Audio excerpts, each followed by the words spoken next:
Man, September turned out to be quite the fun month, huh? Silk Song, Hades 2, and a Watcher update all within the span of mere weeks. Oh yeah, your boy was having a certified meal. But sorry, Silk Song is gonna have to wait because it is watching time.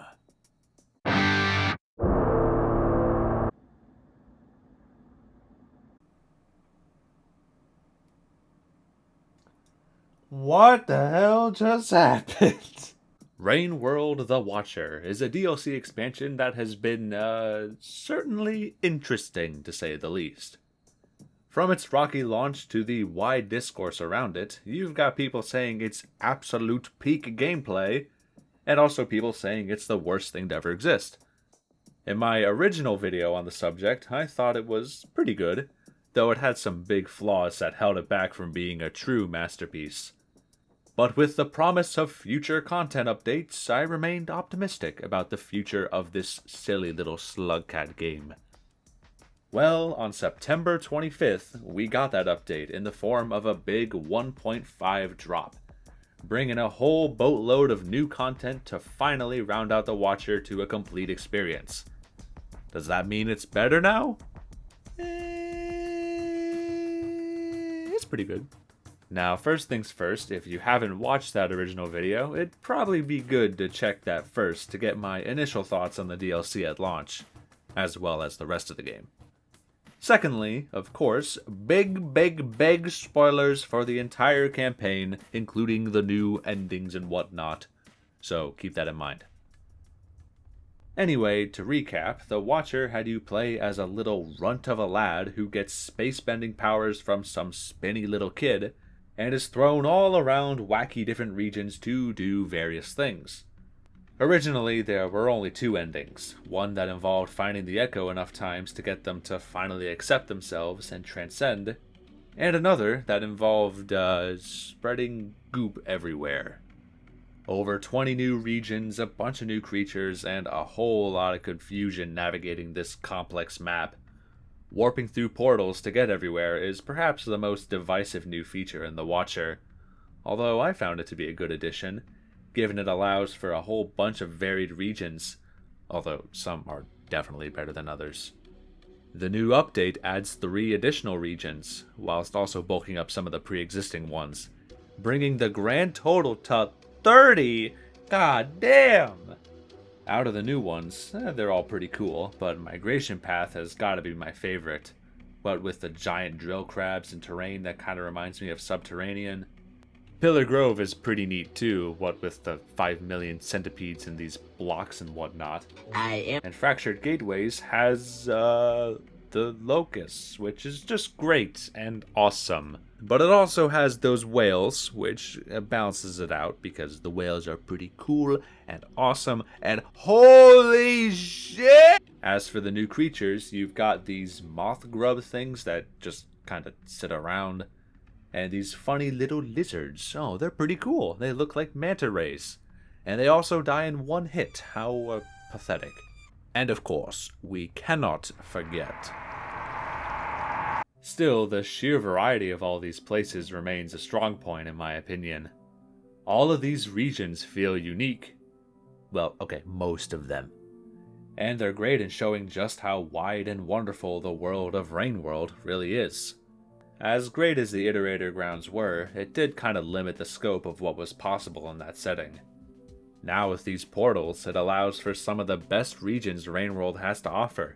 Signal Spires, Rusted Wrecks, Coral Caves, Heat Ducts, Outer Rim, just to name a few. When they cook, these devs really do cook. Part of what made Rain World special was the interconnected world and the ecosystem within.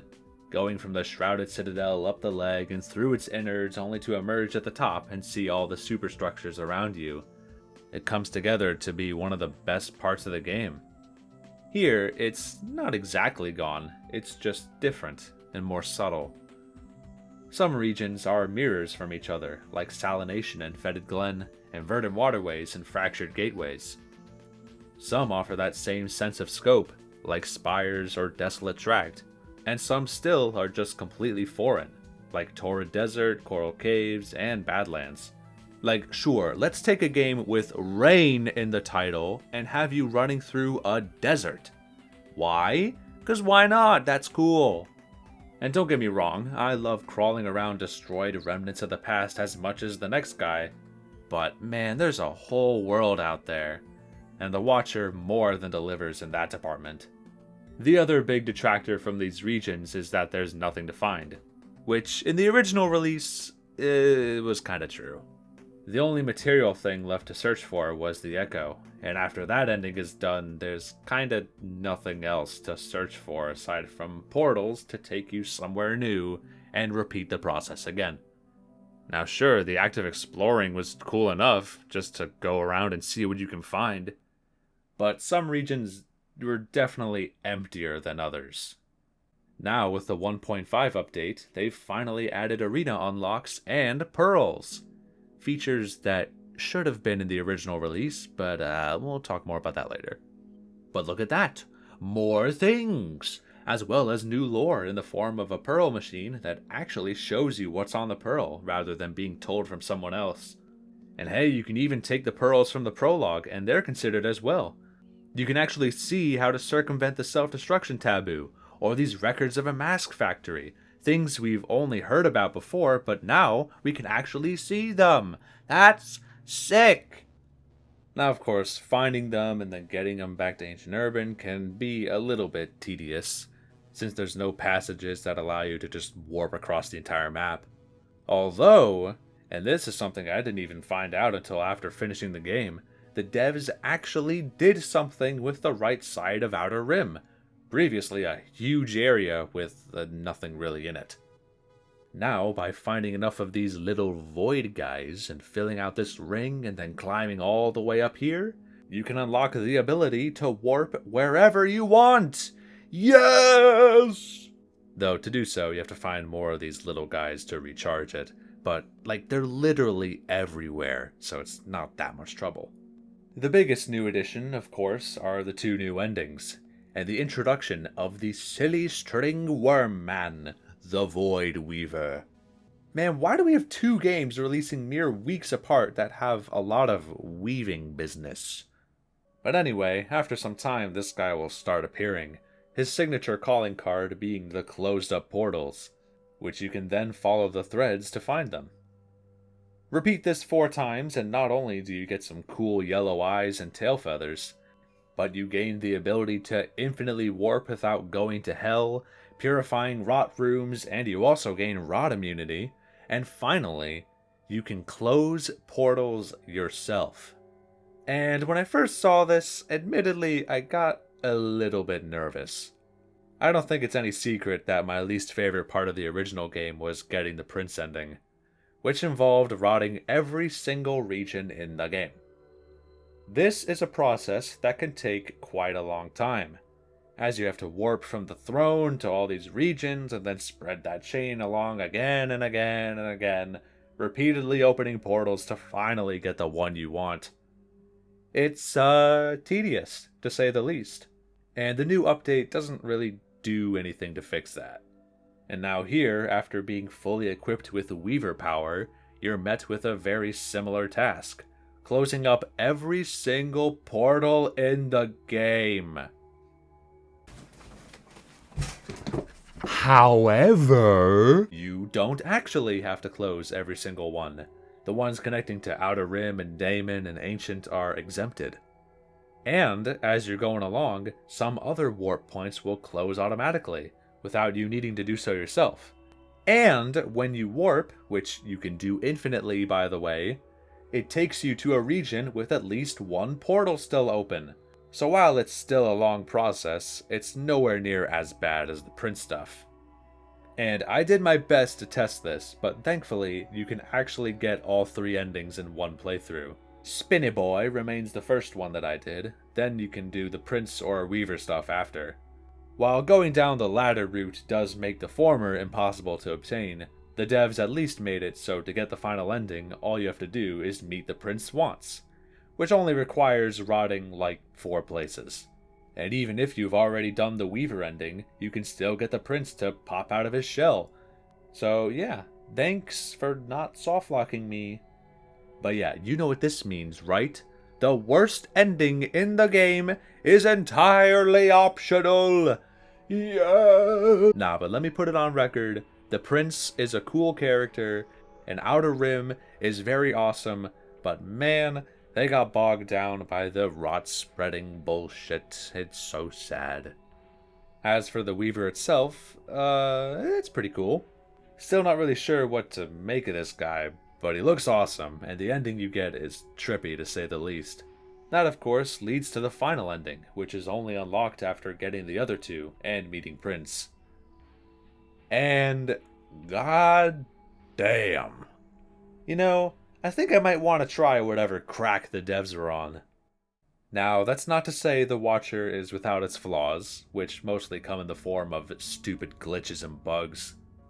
Now, while thankfully I didn't encounter anything too crazy, I did get what I like to call the earthquake glitch, which, kind of made it unplayable. Also, as usual, the console ports of The Watcher have been something. Seriously, the entire game is like this, and it's kind of a real bummer to see Rainworld butchered so bad, especially on the Switch. Finally, and most irritatingly, the daemon portals are just kind of broken now. Like, the Shattered one worked once, and then never again, and the Outer Rim one led me to this messed up looking room, which can be navigated out from, but I'm still guessing this isn't supposed to happen.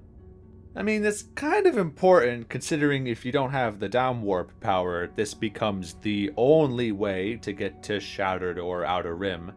So, maybe fix that. Basically, there probably should have been more playtesting involved in this throughout the whole process, which leads to mainly why the DLC is seen the way it is. If this was the initial launch of The Watcher instead of it coming out in March, then I think we'd be singing a much different tune about this. It's no secret that The Watcher was rushed to release, and it's a damn shame, as it led to a worse product and a damaged reputation. Now, at least the full thing is finally out, and with it comes a complete experience as it was intended. But the scars from that rocky launch still remain, and will ultimately be a part of this DLC's legacy. But that shouldn't detract from an otherwise great experience, as hell, it even borders on sequel territory at this point. Would I still say Downpour is better? Yeah. If you liked the base game, I'd still say you should get Downpour first. The Watcher is not for the faint of heart. It's huge, it's confusing, it's sometimes tedious, and it's fascinating. Much like the base game, it's got some growing pains to get used to, but hidden within is what I feel to be a true gem, even if things can be a little janky sometimes. Anyway, I'd say it's my third favorite campaign. Now here's the official ranking that nobody asked for. Yippee! Also, Spinny Boy remains the absolute GOAT. Sorry to the other two lads, but this DLC peaked when they asked if I shitted, and then they laughed in my face. Wah wah wah out of 10. Absolute wah wah wah. Now, where do we go from here? Who knows? In the Discord 100k livestream, they kinda left the door open on future DLCs. Something I didn't think would even be possible, but here we are. If we do get a third expansion for this game, I have no clue what they would even do. But hopefully, they can learn from the mistakes of the Watcher's development, whilst also taking what made it special to create a true masterpiece.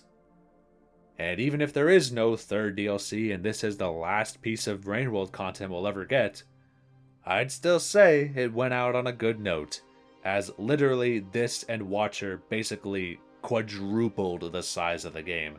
So, thanks guys!